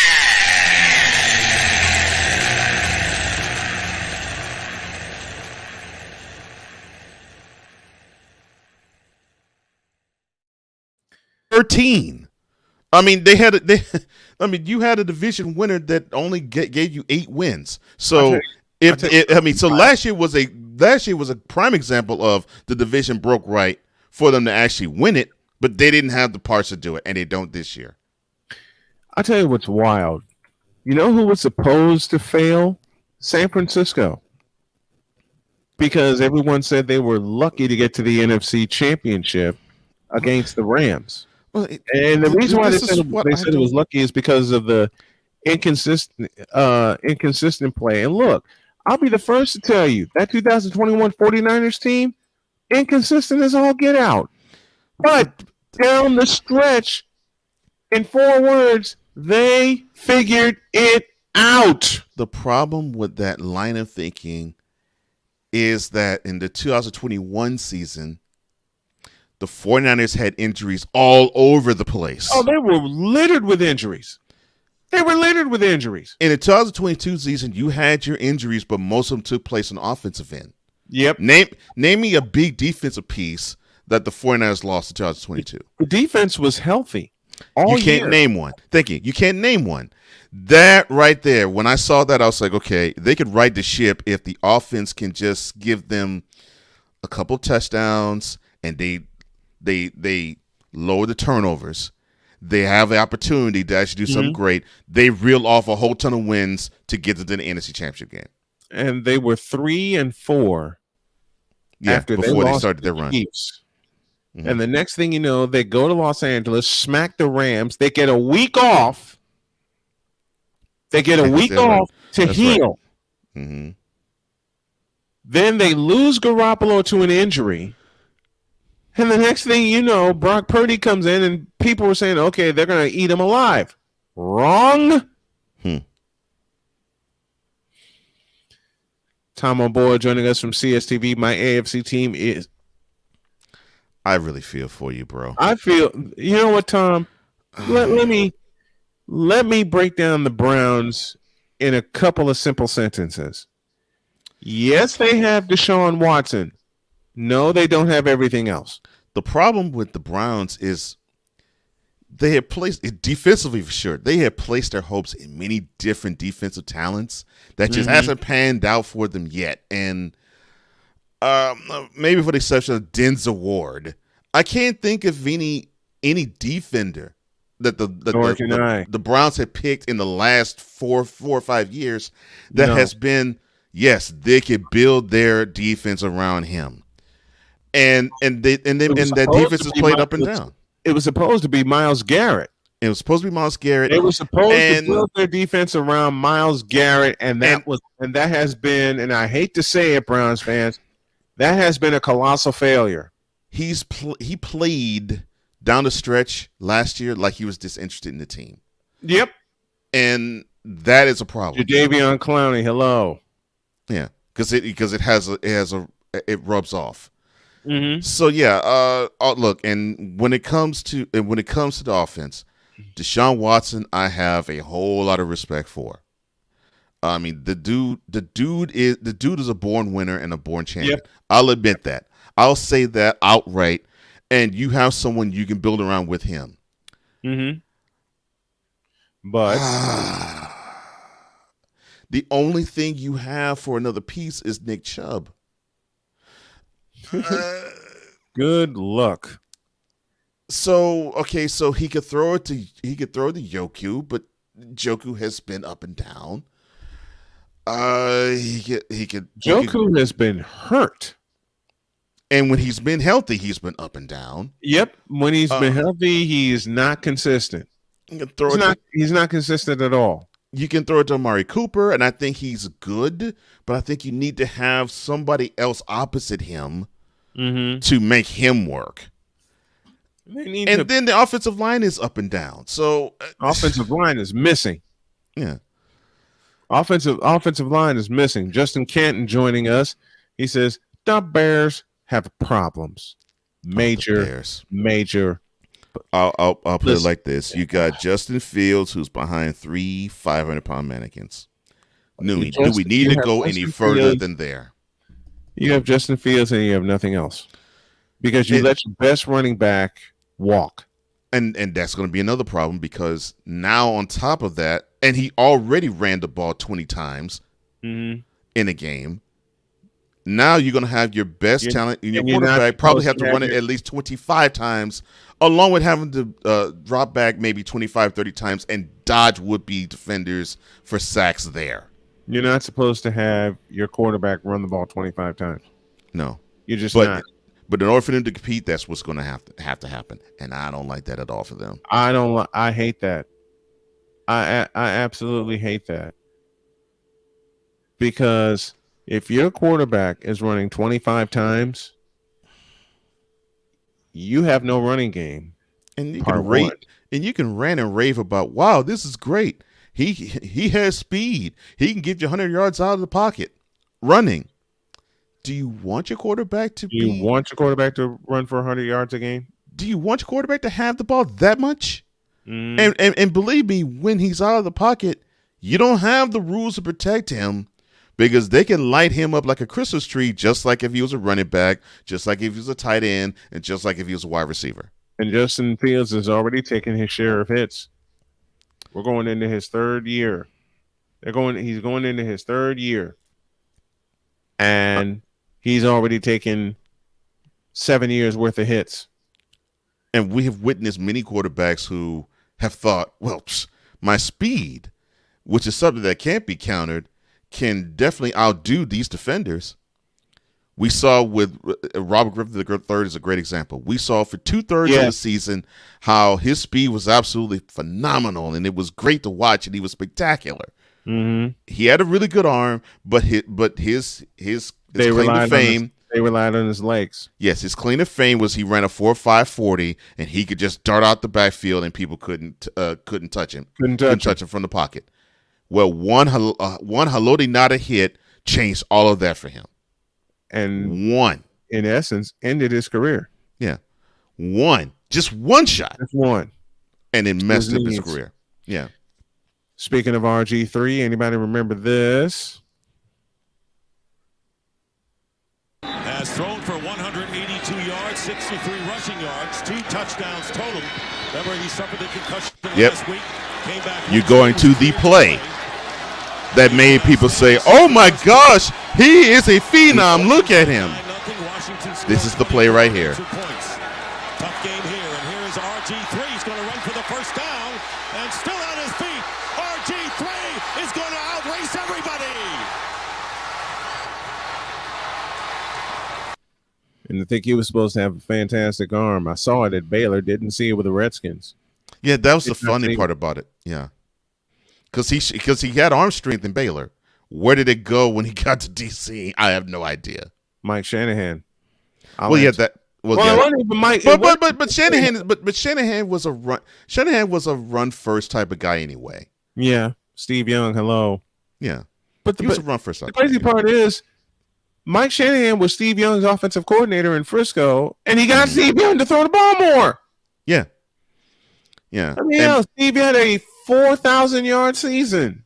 Yeah, I think that because with Shanahan, I said I told a couple of trolls that Steve Young had better performances than Tom Brady. They're like, what? They're like, how can you say that? I said, how many touchdowns in a Super Bowl game has Tom Brady thrown? What's the most? 5, I think. 4. Oh, it's 4. Okay. Mm-hmm. Know what Steve Young did? 4.5. 6. Yeah. 6 in the game. Back to business. Professional teams, Notre Dame. Nice one, Deeds. I love it. I love that. That's an exception to the rule and not the rule. Absolutely right, Victor. Mm-hmm. There are so many exceptions to the rule that they turned into the rule. It's not even funny. And that was I think that was the issue with speaking of that was the issue with Lamar Jackson. You know, people are now trying to say, well, this is a new era of the quarterback. Man, now you got to have quarterbacks who are athletes in the pocket. And I'm thinking to myself, okay, that's great. That's fine. And we've had it already. You mentioned one of them just now with Steve Young. But they're going to have to eventually learn how to play in the pocket. But here's the point. You got to learn how to play in the pocket. in NFL. You got to. That's Steve Young. He was a running quarterback for most of his life. Tampa Bay, the LA Express, and he got to San Francisco, and that started scrambling then too. Yard run against the Vikings in 1988. Yep. But then Seifert got a hold of him, and then Mike Shanahan got a hold of him and said, "Look, use the pocket." And as soon as the lesson got to him, in 1992, he was not only voted the MVP, but he produced the 49ers' first 4,000-yard season. Mm-hmm. First 4,000 yards. You think with the exploits and the things that Montana did, and Montana's the greatest quarterback of all time. Thank you very much. Yeah, Montana in the season never threw for over 400. Never threw for 4,000 yards. Yeah, never threw for 4,000 yards. How incredible is that for him to do all that, and he never threw for 4,000 yards? Steve Young, 92 and 94, 4,000 yards apiece. And guess what he got? Most valuable player. Both seasons, yeah. MVPs, both seasons. Know what else he got in 1994? A ring. Mm-hmm. Know what else he did in 1994? 6 touchdowns in the Super Bowl. And he beat the damn Cowboys. Yeah, in the that defense got him started with a 44-yard pick six by Eric Davis. That defense got him started and gave Steve Young all the confidence. I was about to say. They gave a 21-0 lead halfway through the first quarter. I mean, not even halfway. Not even half. Like 5 minutes. Pick six, fumble that turned into a 30-yard touchdown, and then another fumble on the kickoff that turned into a running touchdown by William Floyd. And the next thing you know, 8 minutes to go in the first quarter is 21-0. And the Cowboys looking around, what the hell happened? And that game, Aikman threw for 366 yards. And credit the Cowboys, they fought back. Yeah, but that was hard. That was a hard start to overcome. 38-28 was the final of that game. Mm-hmm. Just got a text message from my friend Michelle out in Phoenix. She says Arizona Cardinals. Well, you're okay. Your hope is in number one, Kyler Murray. All I need to show you is when he dropped back in the wild card game, not this last year, but the year before, when he dropped back in his own against the Rams, and he dropped back in his own end zone, and he wanted to run out of the end zone, but the rush was on him too fast or too hard. Mm-hmm. And instead of just simply eat the safety, he decided to just throw a wounded duck, and he threw it into the waiting arms of a Rams corner, and all he had to do was run 5 yards for 6. 5-yard pick six. What did these just say? Call of Duty. Unfortunately you're dealing with a leader in Murray who I don't think he quite understands the magnitude of his role. Right. And I don't mean his skill set. No. I mean the magnitude of his role, meaning he sets the table for the rest of the team, and the table he's setting for the team is a bunch of crumbs. And that's unfortunate. And it's a part of the reason why DeAndre Hopkins, who is one of the best wide receivers in the game, is looking to go elsewhere. Looking to go. Is looking to go. I'm not dealing with this. And I mean, and you've had some great pieces. I mean, to a lesser degree, J.J. Watt, he's retired. Mm-hmm. Chandler Jones, who was a great pass rusher. You traded him off to the Raiders. Mm-hmm. So, I mean, unfortunately, and I hate to say it like this, and I'm not saying this out of glee, I'm not saying this out of being petty, I'm just saying it to be truthful.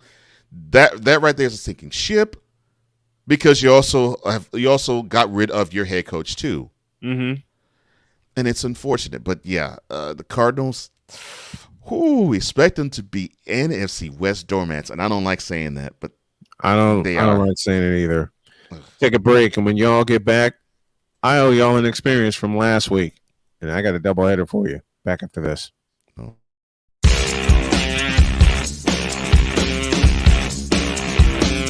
This is Snowman in the Morning. I'm in another lane. I'm a different breed. I'm everything you can never be. I'm next level. Next level. Thursday nights are wrestling night on CSTV. Tune in every Thursday night at 7 p.m. Pacific to see all the amazing next level pro wrestling stars on Thursday Night Throwdown on CSTVNow.com and the CSTV app on your Roku device.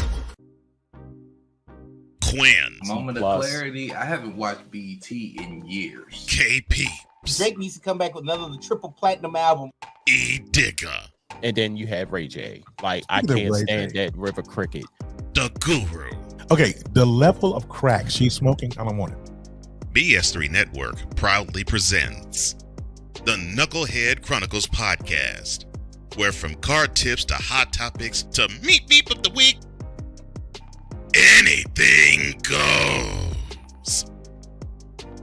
Live every Sunday at 2:30 p.m. Central.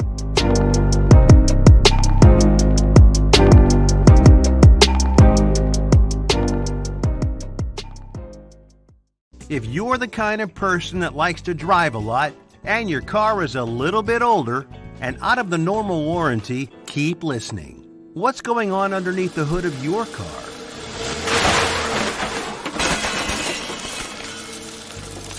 If your car is out of warranty, you're at risk of expensive repair bills. Now, for a couple of dollars a day, you can get an extended protection plan for your car. Hey, you love your car, so why not give it a little extra care? And make sure if something goes wrong, your bank account is safe. Literally, for a couple of dollars a day, you can give yourself peace of mind that you purchased a top-tier vehicle repair coverage plan. Call the Auto Protection Network right now and ask how you could save an additional $500 on your policy. Call 877-845-0463. Call now. Cause we take this job so serious. Man, I went home that day and talked to my wife, Vicky. And Vicky was like, "What's wrong with you? You pissed off?" "Yeah, I got this partner I'm working with back in the radio station. Man. The Negro be lying." What in the all types of blue hell? This is Snowman in the Morning with Cole Johnson. Oh, the incomparable, legendary Chris Bass. There will never be another. There will never, ever be another. I love that brother dearly. He's taught me so much, but his one-liners are legendary, man. Yes, they are. If there was a contest between Wise and Chris Bass for one-liners, and you and I were the referees, we wouldn't be able to judge properly because we'd be on the floor laughing at both of them. Second, we would just sit back, laugh, let everybody listen, and call it a time, be done. Yeah. We would just call it a time, be done. All right. Down the stretch we come, and there's a button you need to push because I got a doozy. Okay, no problem. All right, here we go.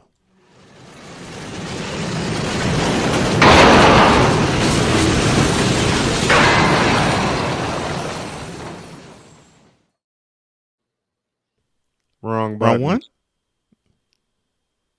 You fool. Wrong button.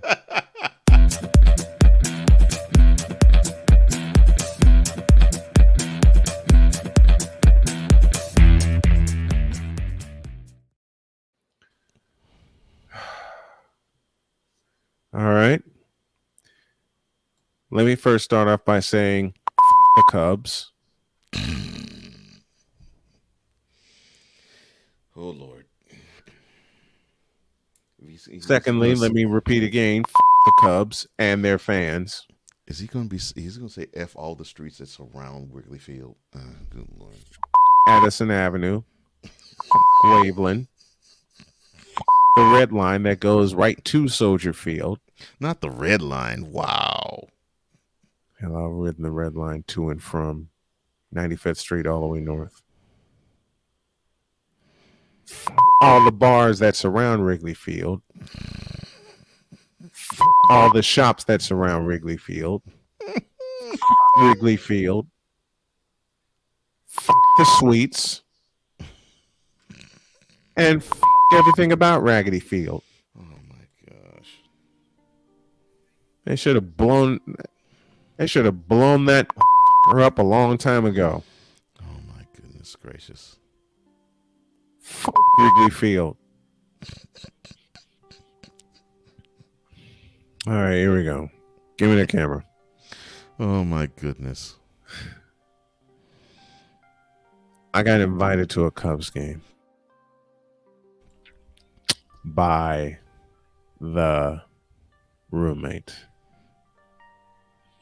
Nice. I'm glad you got invited to a game. Shut up.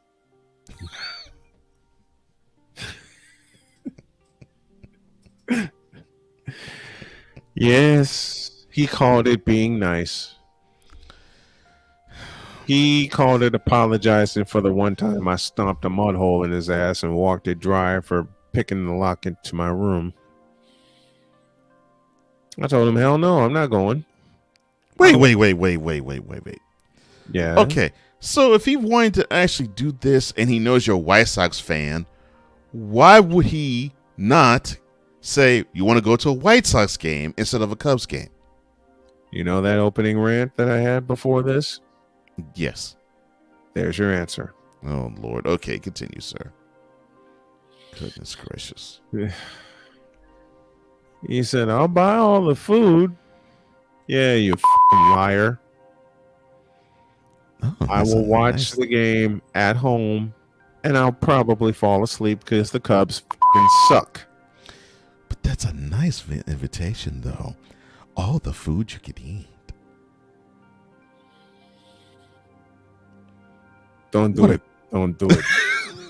Do not do it. Do not press that button. Because that son was sure trying to press mine. I politely told him, no, thank you. So you're saying basically, you were saying that, it's an all-you-can-eat trip. You don't have to foot a dime. And your brain was saying...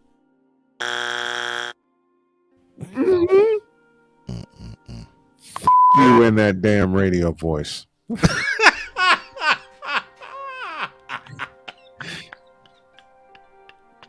Trying to be serious, and my partner is making me burst out laughing.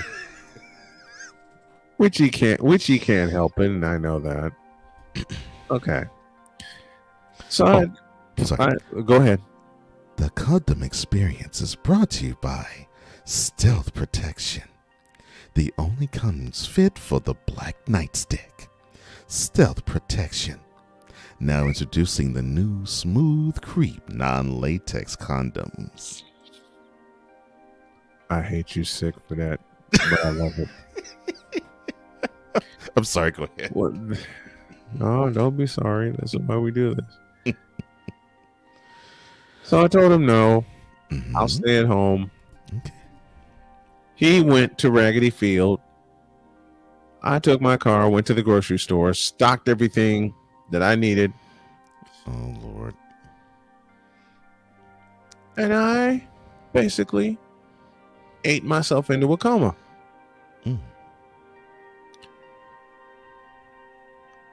Within that coma, I hear a car pull up. All right. And I immediately sat up and I went, oh, no, don't tell me he's back. Yeah, he was back. Wow, that game must have been horrible. Oh, he was drunk too. Oh, and he was drunk. And he had a lady with him. Oh, boom, chicka, wow, wow. Boom, chicka, wow, wow. And I'm thinking the same way Bugs Bunny is thinking. I must be dreaming. It can't be this easy. Oh, so the roommate got some play. No, he didn't. Oh, Lord. He thought he was going to get some play. But he brought a honey dip home. How could he have not gotten any? Because I came downstairs. So you're basically saying is, this is a nice... Oh, my gosh. Look at that big black sheep. Yep. Okay. I came downstairs. I saw the situation and I retreated. Because if I stuck my nose in that business, I probably wouldn't have it. So I went back upstairs and suddenly there was a knock on the door. And it wasn't him. Oh, no.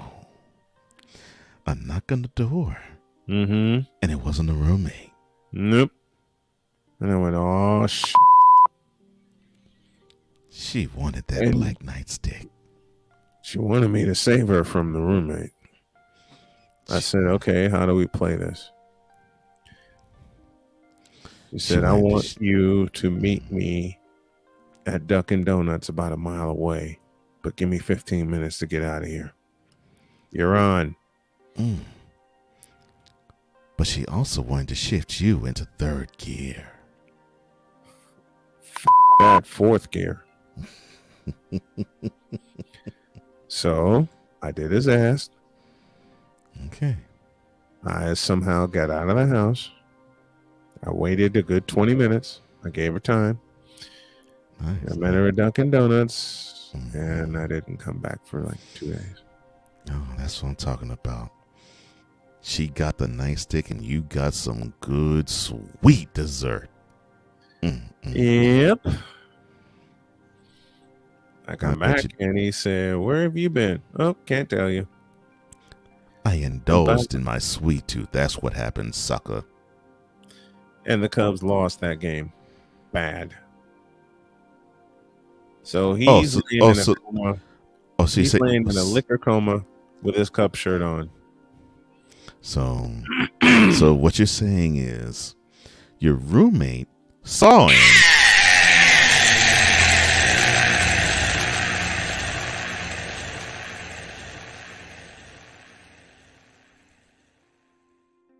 Yep. Got a fine honey, brought her home, and then took and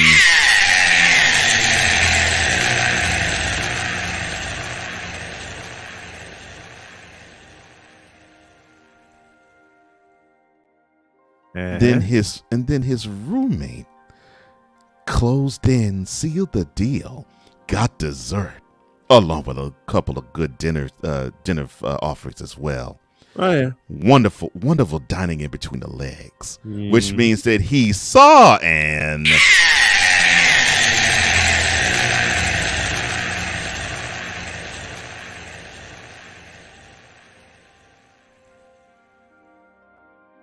roommate smiling wide. Oh my goodness. She basically told him,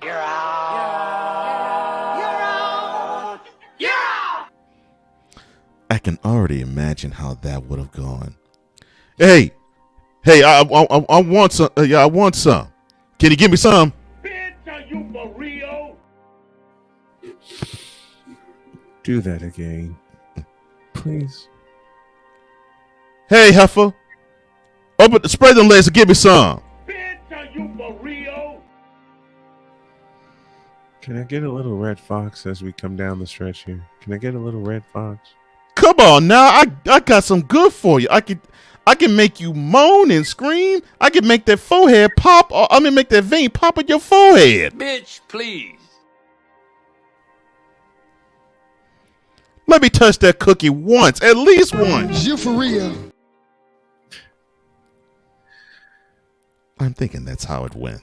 Uh-huh. That's exactly how it went. Couple days later, she and I went to a White Sox game. Good Lord. That's the experience for this week. Oh my goodness. And by the way, Vooter, I have more. Oh, Lord have mercy. That's what you get. Vooter, just like Bon Jovi said, your love is like bad medicine, and no woman needs to have your disease.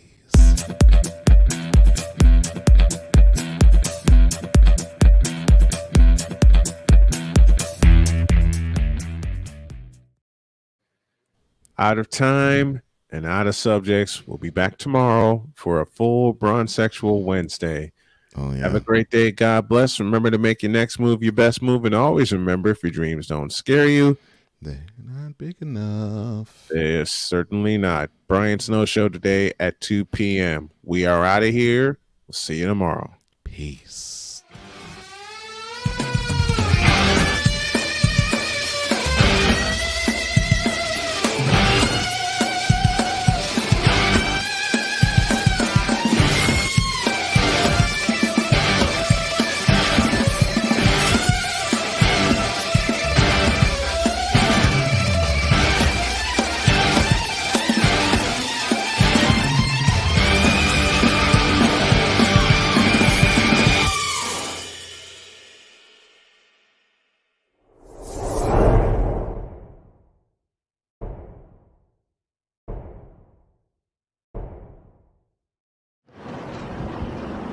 So long, LeBron. Don't let the door hit your ass on the way out.